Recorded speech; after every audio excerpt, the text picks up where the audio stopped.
president of Harrisville State University, Dr. Latanya Collins, awarded our students full tuitions.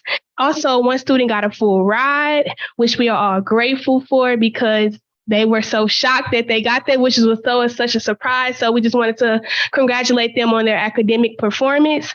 If I can name the students, it was Michaela Green, it was Jayla Higgins, Desiree Thomas, Samaya Cole, Alondria Smith, Michael Gladden, Tiana Hoy, Jocelyn Johnson, Cortez Stokes, me, DeAndrea McClendon, Halima Albee, and Christina Williams. So I just wanted to say congratulations to those students because we want to award you on your academic and just keep going and striving. Thank you.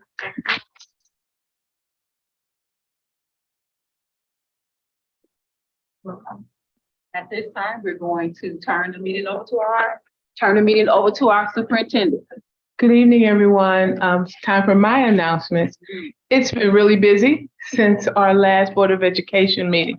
We had a State of the District address on January 24th, where I gave an update on MSIP 6 and our data as it relates to our preliminary APR data. Then we went to Jefferson City. As you know, the district is up for a civil rights review, which will take place this Friday. Several of us went to Jeff City and had a pre-civil rights review meeting. This is in compliance with OCR and the Americans with Disabilities Act. And we know based upon our pre-meeting that we're going to do a good job on Friday. So I want to thank everyone at the high school, everyone who's been in central services and who have participated in preparation for this review. Thank you for your time and hours. If anyone wants to see the documentation, we have a copy of our documentation that is virtual, and there's about 7 notebooks, 5-inch notebooks full of documentation if you want to review. And then last week, we had the opportunity to host a public hearing for the Missouri Department of Elementary and Secondary Education. There were 4 critical questions that we addressed. Again, I shared the district data and what we're doing in response to that data so that we can move from provisional accreditation to full accreditation. We talked about the questions we asked was clarity around some of what was shared. What we heard from our community was that they want us to keep moving forward. Those things we're doing well, continue to do that. And then many of our community members talked about salary increases, continuing to get them involved. And so at the end of the day, there was a QR code that people could sign up for communications committee, continuous improvement committee, facilities, finance, and parent engagement. We can put that QR code on our website. So if anyone is still interested in signing up for some of our committees, we hope that you will do so. We'll be reaching out soon for members to sign up for our Comprehensive School Improvement Committee. And that concludes my announcement. Our first item for information is the Next Quest, the all-in-one open records request platform. This item is in compliance with state statute 610.11 and is in compliance with board policy BDDL, release of information. Making this presentation is Ms. Shay Fields, coordinator for the board. At the conclusion, the recommendation will be submitted to be brought into policy DJF AP1. Shay. Thank you. Good evening, everyone. Thank you, Dr. Joylin, for introducing this item. Next request is a platform similar to what we use currently for our board meetings, but it is a platform that will allow us to receive sunshine law requests and have a more succinct way of responding to them. And so if you have an opportunity, there's a 10-minute video that is posted here where you can click on the link and it will show you how sunshine law requests are handled. And one of the reasons why this is important now is because we're starting to experience more and more and more. And so the end of the week notes that are sent to board members, oftentimes you'll see I am including sunshine law requests there as well. And so Dr. Patton has been so gracious to allow her administrative assistant, Ms. Lawana Macklin, to partner with me to ensure that we can execute this process. And in addition, I will be rolling this process out to all of the schools so that when secretaries in each of the building receive any type of sunshine law requests, either it's from a public entity, a law firm, or whoever, we'll have all of those in this portal, and we'll be able to track those as well. Currently, the cost for this is $1,497, and that is for us to kind of pilot this program. And so far, I've been very impressed with it. And I will be bringing back a recommendation to go into this at a cost of $5,988 for the 2023-24 school year. Are there any questions? Chairman. So is this taking place at Board Docs? It is not. I gave that example because it is an online platform. And currently the way that I handle sunshine law requests is all done manually. And it oftentimes involves our legal counsel in that process, but everything is just email. And so with this system, I'll be able to generate reports and so forth. Any other questions? Thank you. All right, thank you. Just aside, this is not for you, Shay. I would be remiss if I did not thank, first of all, the community that came out for the public hearing. It was our largest turnout ever. And I also want to thank our partners who helped. Soul Fisher Ministries, the Boys and Girls Club of Greater St. Louis, and the Little Bit Foundation. Thank you very much. The second item for discussion is the February 2023 travel report. There's a new face that's going to make this presentation tonight. The board has not officially had a chance to meet her. So this is going to serve two purposes. Dr. Tiffany Patton, who is the new PD coordinator, will make the presentation. This item is in compliance with the CSIP goal, Effective Instruction Strategy A. It is a budgeted item, and it is in compliance with Board Policy DLCA, Travel Expenses, GCL, Professional Development Opportunities, and GCLAP, Professional Development Procedures. Dr. Patton. Good evening, Special Administrative Board members, Dr. Pruitt Adams, and community members. You have before you the out-of-area travel report for the month of February 2023. I am happy to answer any questions that you may have about the report.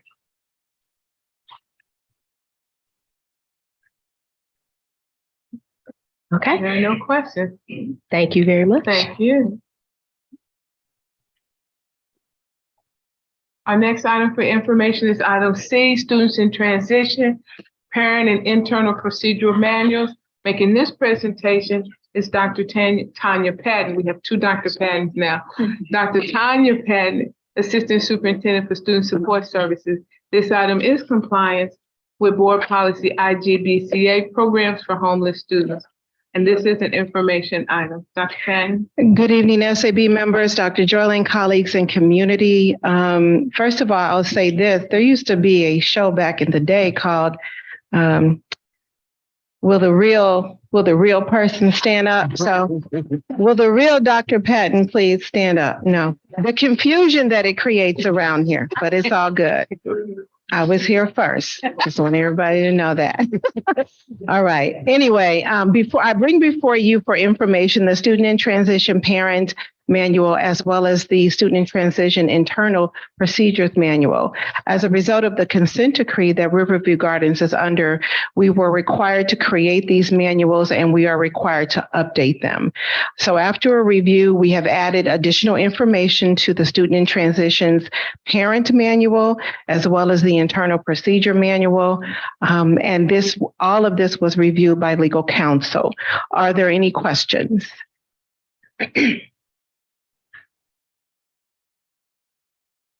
Okay. The next item is also under Dr. Patton's purview. It's the Student Behavior and Discipline Handbook revised. Dr. Patton? Again, with the consent decree, we are required to update our manuals. This one is relative to the Student Behavior and Discipline Handbook. So this has been revised to include information about the discipline of students in transition, as well as the Student in Transition Coordinator. And this manual as well was reviewed by legal counsel. Are there any questions? Chairman? Yes. I know it's, when do parents receive this handbook? They should receive it when they register. So when they go into our portal and register as a student in transition, they should be able to have access to this particular manual. The procedural manual, the parent manual, they have access to. Okay. Any other questions? And this just is involving the discipline of homeless students? Yes. That's the only. Mhm. That's the only thing that was revised in the discipline handbook. Anyone Any else? sense of what percentage of our student population fits that category? We have 563 homeless students in our district out of 5,400 students. And this handbook that you see is the handbook that was approved earlier. Yes, it was approved earlier. We've just been revised. And our CFO said less than 10% behind me. So he's the mathematician. Any other questions? Yeah. All right. Oh. I guess my question was, I know there's a revision that happened, Mhm. but when do parents generally get this At the start of the at the start of school year? Whenever they register. Whenever they register for the Yes, district. whenever they register. So if they register at the beginning of the year, they have access to it in the portal. But And then as they register throughout the year, they have access. not a to it. physical, they don't get a physical copy. They don't, no, they can print one, but we don't hand them one. And one of the things that the board asked when they approved the manual earlier in the year was being able to acquire a parent's signature, and the fact that they log into the portal to register is the verification that they've received it. Right. Anyone else? All right, thank you. Thank you. We now move to the items for discussion. Our first item for discussion is MOCAT, Resolution and Instrument of Adoption. Joining Dr. Singleton today is Dr. John Jugman, a former superintendent who is now a member of MOCAT. This is in compliance with policy DFA. Also, it is continuing. We will ask at our next meeting for approval. Dr. Singleton? All right. Good evening, good evening, Special Administrative Board, Dr. Pruitt-Adams, colleagues, and community.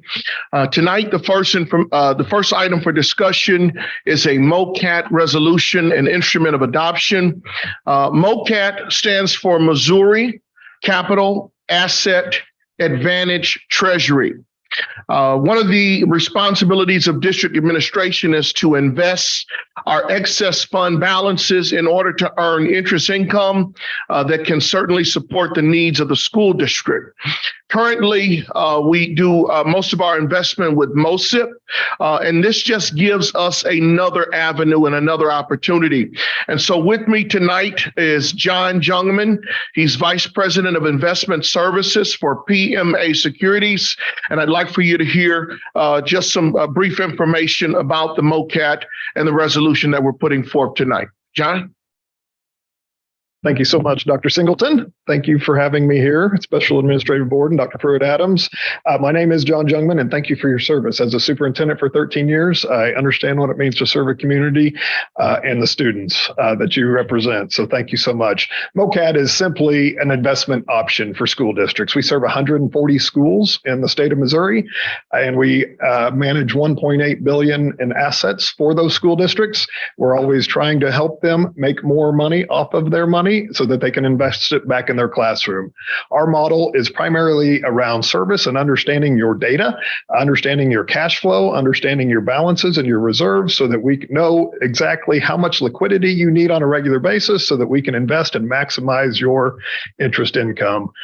That's where our experience, myself and my partner, who is a retired CFO out of Jefferson City after 20 years of service in school finance, we specialize in knowing school district budgets and how to support CFOs and superintendents in order to put money back in classrooms. And with interest rates climbing as they have been, there's no better time than to be aggressive with your investment services proposal. So that's why a third option, I think, is providing value to the school districts we serve. So any questions, I'd be glad to answer. As far as Riverview is concerned, what is our investment with you all? Can you give me a little bit of information about that? Do we have that currently with you all, and what is it? You do not have any currently. This resolution would allow you to use us. Yes. We're currently with MOSIP. Yeah. But I had an opportunity to talk with John, and just the return that they've been able to bring to the districts that have joined the group, and the districts joining the group is growing every day. Okay. But the return on investment is impressive. And this just gives us another option. What is the return that? Yeah, today's liquid rate is 4.45%, and then we have fixed rates that are nearing 5%. And we try to help you understand exactly. It might be a 3-month, a 6-month, a 9-month, a 12-month, depending on when you need those funds. Right? You're 4.45% is our liquid rate today, and we have a lot of districts taking advantage of that. And then there are fixed rates that go well beyond that. Okay. So, yeah. Yeah, most of us would be very happy if our banks were giving us that. So thank you very much. Thank you. The next item is addendum to the contract with LDR. Also making this presentation is Dr. LaVon Singleton, CFO. This item is also in compliance with school district policy. Good evening again. As you know, we have a contract with LDR Administrative Services. From time to time, they have provided financial support to the finance team. They have, when we were looking for an accounts payable clerk about a year and a half ago, we came to LDR and they provided us with some temporary support.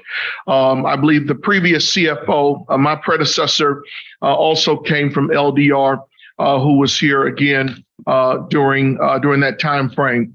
Right now, we have a vacancy in the finance department, the accounting manager. The position has been posted, and we are certainly actively looking to fill this position as soon as possible.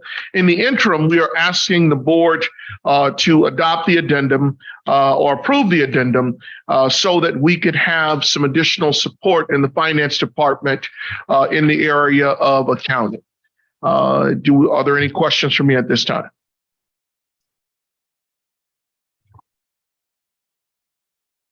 Thank you. The next item is the 22-23 Crisis Management Plan that has been revised. This item is for discussion, and we will come back on the 28th asking for approval. This is in compliance with policy EBCA, Crisis Intervention Plan. Dr. Singleton. Thank you. Click the slide so that it'll come up, please. Certainly in light of all of the happenings in school districts, I think just yesterday we learned of a shooting on a college campus at Michigan State University. Several months ago, locally, we experienced a crisis. And so it's incumbent upon all of the districts to have a viable crisis management plan. I will share with you that, this plan, obviously guides some of the operations of the school districts in the event of a crisis. So the crisis plan team has met on several occasions. We've met with principals. We've met with district leadership team.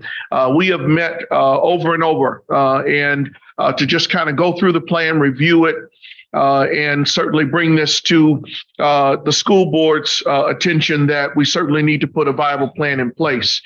I'm going to just go through just a couple of components of the plan. Again, it's in your board docs item. It's 33, 34 pages. You're welcome to read it in your leisure. But the plan essentially identifies the crisis management team. If you'll go forward one other page, the team and their roles and responsibilities. Go forward one page, please.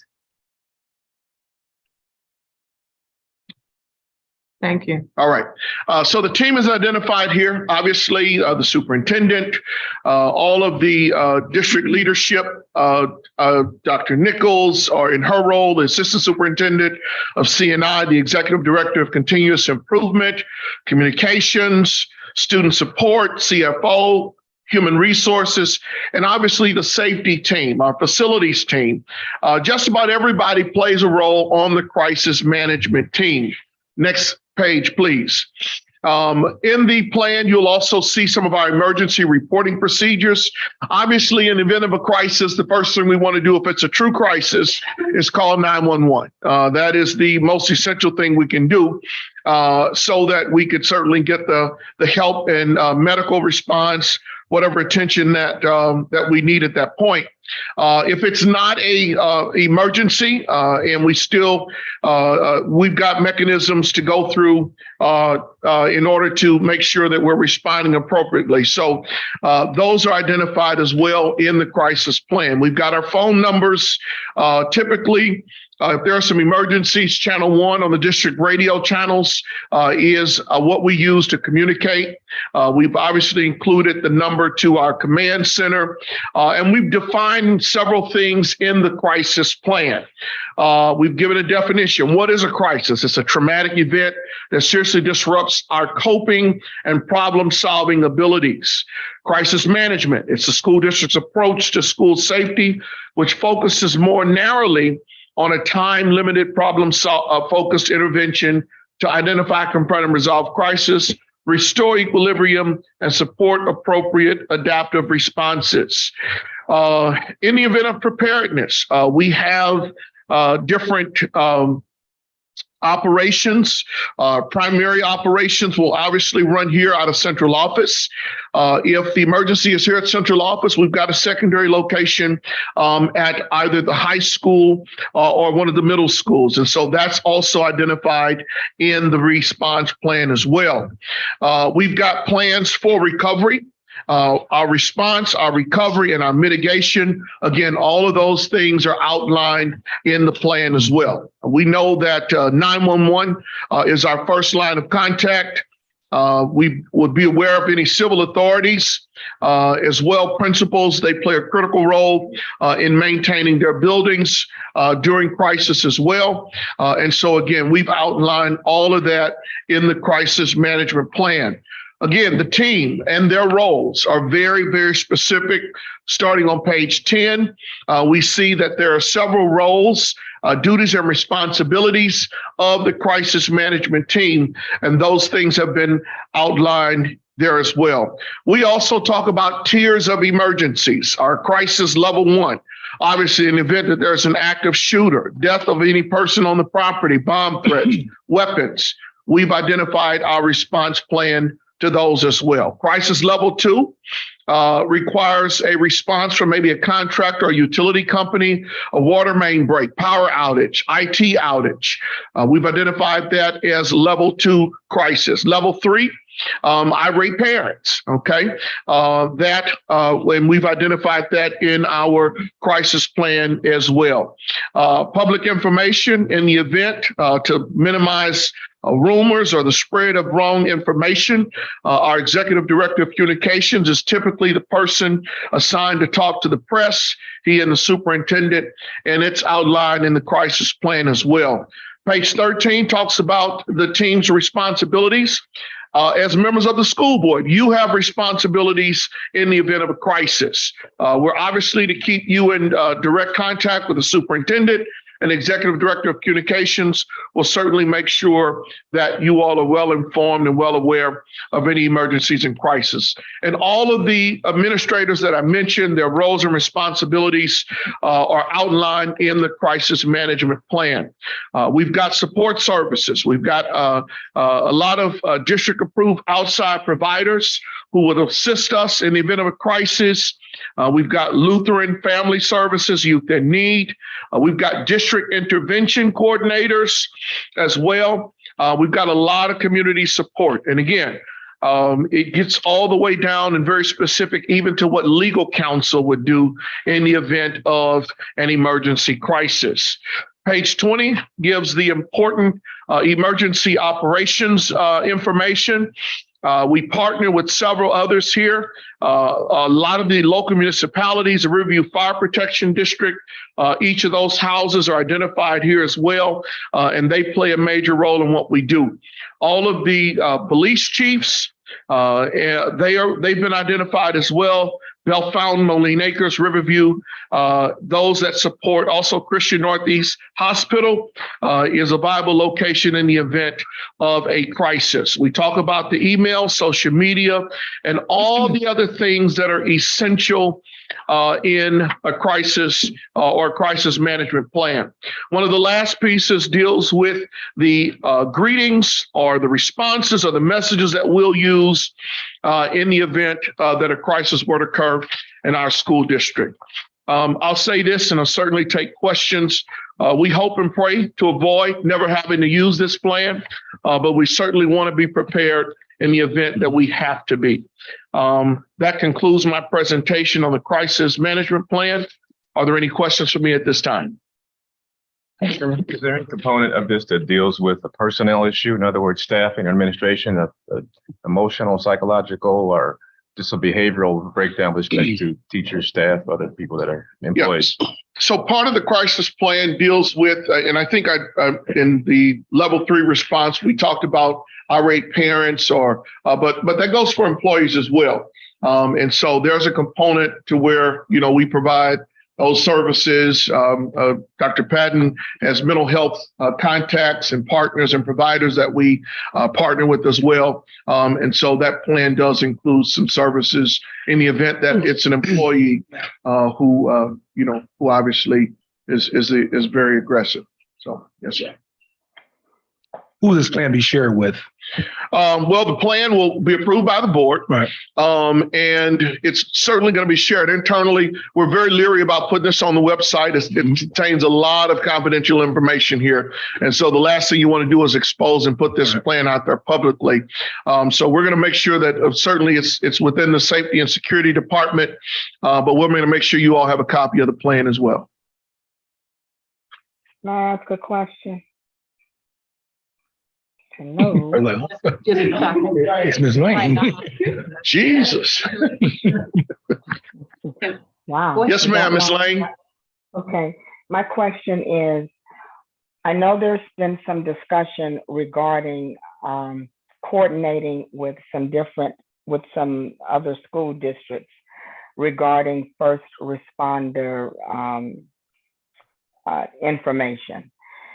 I know it's 49 pages or however many pages that you presented. I didn't read all of that, but where are you in the discussion about, in the case of an emergency and one fire district or police district responds and there is another district that responds, how do they coordinate and talk to each other about what's actually happening at the building? So, Ms. Lane, are you talking about the conversations that are happening with fire protection districts and school systems? Well, I'm combining it all, but I do know that there is conversation regarding if there is a crisis at Riverview Gardens High School, and for whatever reason, North County Cooperative or whomever responds, and Moline Acres and Bell Fountain, how do all of those people, or is that not what this program is about? So this is a little bit different from that. What you're speaking to is the first responders. It's a mandate in St. Louis County, and what it charges is school districts to work with the fire protection district in order to make it easier for first responders, should something happen, be able to access. I think it was in the end of week notes a couple of weeks ago. We actually met with the fire marshal, the fire chief for this area, along with Jennings School District. And then the people who govern Hazelwood has met with them. What it is there is a resolution and ordinance now that mandates certain colors be distributed to certain levels in the building. Their primary colors, blue, green, yellow, orange, and it is supposed to give access to first responders should they report to your building for an incident. The reason others is supposed to be a uniform. So for example, if the fire protection district that protects Riverview Gardens is doing a major fire somewhere else, and then we have an issue, they are then able to respond, be it police from another municipality, or even a fire department. They are able to respond to our district. And if we tell them it's blue room 1, then they come into the building, they may know that the first floor is blue, and then they will know room 1. Where we are with this is we had our discussion, I think about a month ago.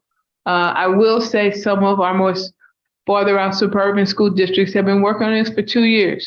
We did ask why we were just being brought into the mix, and the fire marshal answered that for us. It is an unfunded mandate at this point. We are reaching out to Sam Page, to the governor, and St. Louis County is reaching out to see if there's some funds available. Because what it is charging is that each school district, while doors are marked, the external doors, we now have to add a color to those external doors. Every window has to be marked with a color. The specifics are tied to the certain width and the length and the depth and the size of the letters even. Inside, there has to be the color on that floor at the top at a certain level, at the bottom at a certain level with arrows pointing. We'll have to change our signage on every single classroom where it is sticking out with the color of that floor, the classroom number. The letters have to be a certain dimension as well, so that whoever comes in and whatever side door they come in, they will be able to see that classroom. And so what facilities is doing now is trying to get another meeting with the fire marshal to really get the particulars, because we talked about, there's different shades of blue depending on the company who's making that paint, but trying to get specific. We have to have some things in place, so you'll be hearing about it soon, because there are certain things that have to be in place by August 1st of this year. She's also developing a phase-in. There's no definitive time of when it has to be done, but the work has to start. Our fire marshal has indicated that he will waive some of the permit fees that we need to have to get this done, but they have no funding to do it at this point. And so as we begin to plan, we will come back to the board once we have more information, and then we will periodically update the board on what school will start at and the cost that will be once we have all of the particulars regarding what the signage needs to look at. But I do believe it was in the end of week notes, maybe 2 weeks ago. If not, we will do a repeat. Thank you, Superintendent. That's exactly the information I was asking about. Thank you. You are very welcome. Okay, thank you. Got a question. I know there's no mention about the North County Co-op in this plan. Is that because there's no actual school in the city of Delwood? Because there's a large amount of Delwood kids. Of course, they go to Riverview. Okay, and we will incorporate that information. So any municipality that services the boundaries that we sit in needs to be a part of the plan. And so, and Ferguson's missing too. So you know. Okay, Ferguson, please. No, Ferguson or Delwood is in that plan. We can add Not a that. problem. Yeah. That was going to be my question. All right. Thank you. Thank you for sharing that. Thank you. Okay. I am going to ask, I know it's late, but I just realized we have a guest for item H that's here, which is one of Dr. Nichols' items, but that's actually the last item on here. And so I would ask permission of the board to make an adjustment so that Dr. Nichols can do item H, the Boys and Girls Club Summer Camp, and then Mr. Fowler would have the latitude to leave. Oh, okay. 1 minute. Is that okay? No, not That's fine. That's fine. no. That's fine. Dr. Nichols, if you would come up and do item H, Boys and Girls Club of Greater St. Louis Summer Camp. This item is in compliance with CSIP, and it does not have a budgetary impact, and is also in compliance with policy IA, instructional goals and priority objectives. Good evening, Special Administrative Board, Dr. Pruitt Adams and school community. Tonight I'm requesting discussion for the district to enter into a partnership with the Boys and Girls Club to implement the summer program at Highland Elementary School. Scholars will engage in enrichment activities such as dance, health, education, swimming, STEM programs, and field trips.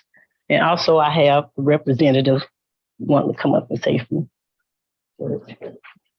We've been privileged to partner with the school district over the last several years. We'd love to continue that relationship and appreciate the consideration. Are there any questions? No And questions. we will ask approval at the next meeting. Thank you. Thank you. The next item is the program of study. This item is being brought forth by our ELA coordinator, Ms. Tanya Ross. It is in compliance with CSIP's goals, student performance, college and career readiness, and board policy IGA, IGAD, IGCE-1. Ms. Ross. Good evening, Special Administrative Board, Dr. Joylyn Pruitt Adams, school community, and colleagues. Before I get started with this discussion item, I do want to add that this was the first year, at least in 6 years, that I also had some additional help with this revision with my new teammates, Dr. Hunter and Ms. Kimberly Mott, so I'm definitely appreciative of that. The program of study basically is a structured academic planning tool that allows us to deliver our academics as well as our career and technical education programs in order to prepare our scholars for post-secondary education and career success. Annually, we revise the program of study so that it is a relevant academic document as well as provides our students for a cutting and rigorous career and technical education program. The courses that we provide not only provide a foundational knowledge and skills for college, but also careers. We have, and more importantly, it prepares our scholars for adult life. We have 2 new courses added to the program of study this year. We have a course called Civic Studies, which basically is a condensed version of American government. It's offered to our juniors and seniors, but mostly seniors who need to get that EOC credit quickly in order to graduate. In addition, we have Apparel Textiles 2 course. And this is an extension. We have offered Apparel Textile 1 in the past, but now this course has been divided into 2 courses, and they are now semester courses. Primarily, our students get introduced to textiles and designers, as well as visual merchandising, to name a few. The program of study, in a nutshell, it describes our course offerings.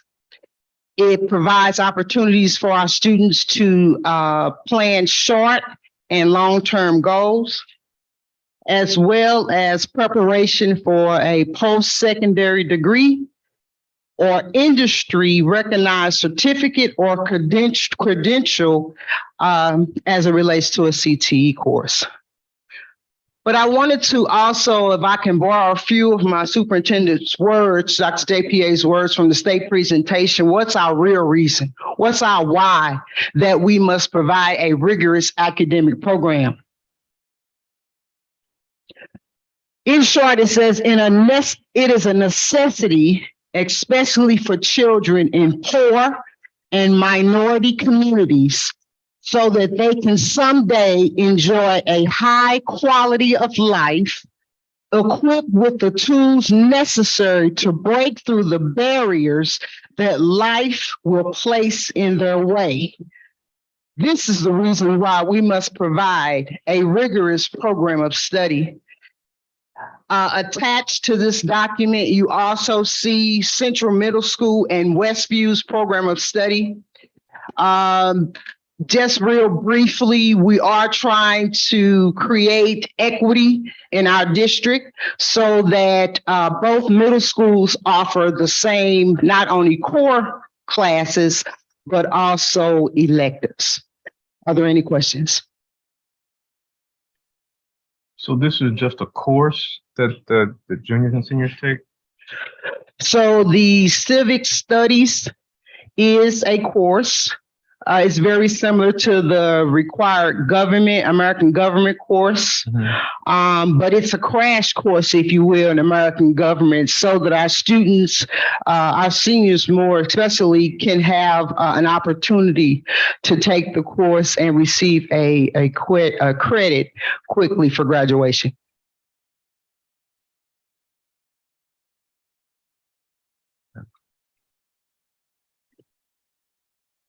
Okay. Thank you. Thank you. Thank you. The next item is the assessment handbook. Making that presentation is Dr. Phil Kennedy. This is in compliance with CSIP's Goal 1, Student Achievement, Strategy 1, and Action Step 10. It is also in compliance with Board Policy IL and ILA. Dr. Kennedy. Good evening, Special Administrative Board. Excuse me. Colleagues and community, and Dr. Pruitt-Adams.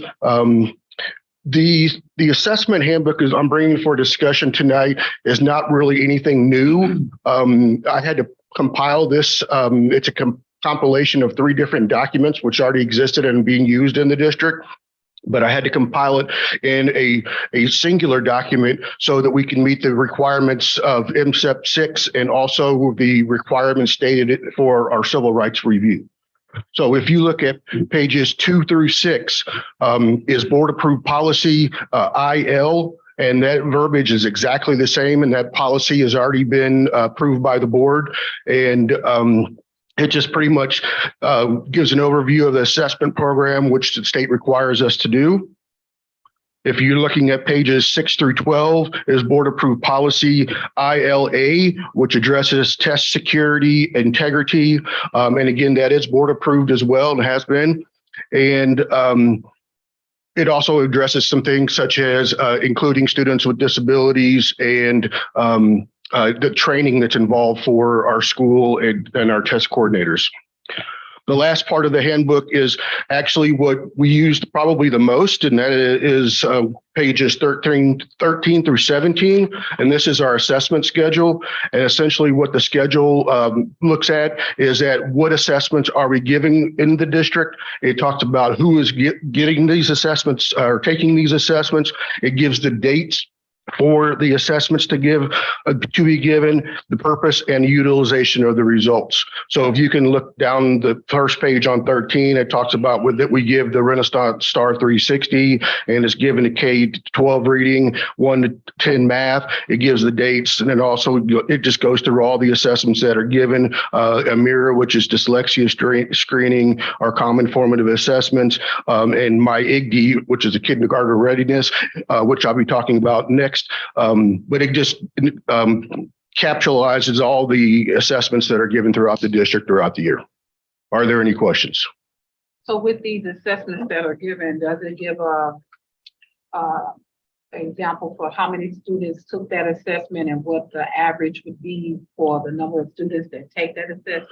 So on our state mandated assessments, That is actually, it's not in the plan. It's not required to be in the plan, but we have to meet a 95% participation rate on that. And so that is stuff that's monitored. And it's also now being will be communicated on our district APR. So whenever you see that, if you haven't seen that yet, once it becomes embargoed, you'll see that which schools had participation, and all of our schools have met that 95% participation rate, because that's something that I monitor throughout the course of the testing window.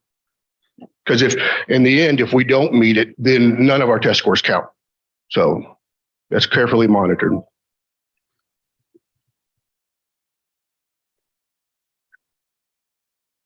Okay. The next item is the Renaissance My IGDI kits. Making this presentation is Dr. Kennedy. This is compliant as well with CSIP Goal 1 Student Achievement and Board Policy IGA. Dr. Kennedy.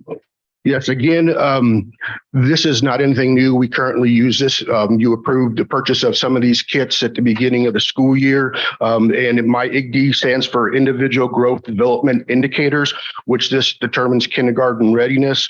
It measures early numeracy and early literacy. In talking with Dr. Williams at Michelle Obama and how that was going to be rolled out for the spring, it was indicated that we need to order more kits just for her to have a classroom usage of it because of the amount of students that she is going to have to test. And for the other elementary buildings, they each have one kit, which was bought earlier in the school year. So I'm making the recommendation that we order 11 more kits for Michelle Obama Early Childhood Center so that we can have them ready for the spring testing. And that way we can determine if our scholars who are ready for the kindergarten readiness. Are there any questions? Thank you. Thank you. And our last item for discussion is the Comprehensive School Improvement Collaboration with Ed Plus. Making this presentation is Dr. Stacy Nichols, Assistant Superintendent for Curriculum and Instruction. This item is in compliance with CSIP Goal 1 and also Policy IA Instructional Goals. And we will ask for approval later in this meeting. Dr. Nichols. Good evening, Special Administrative Board, Dr. Pruitt-Adams, and school community. Tonight, I am requesting discussion and approval for the district to enter into a partnership with Education Plus to support the implementation of the district's comprehensive school improvement process. It is the state expectation for school districts to create a comprehensive school improvement plan every 5 years. The plan must align with the state's Missouri school improvement process guidelines for MSIP 6.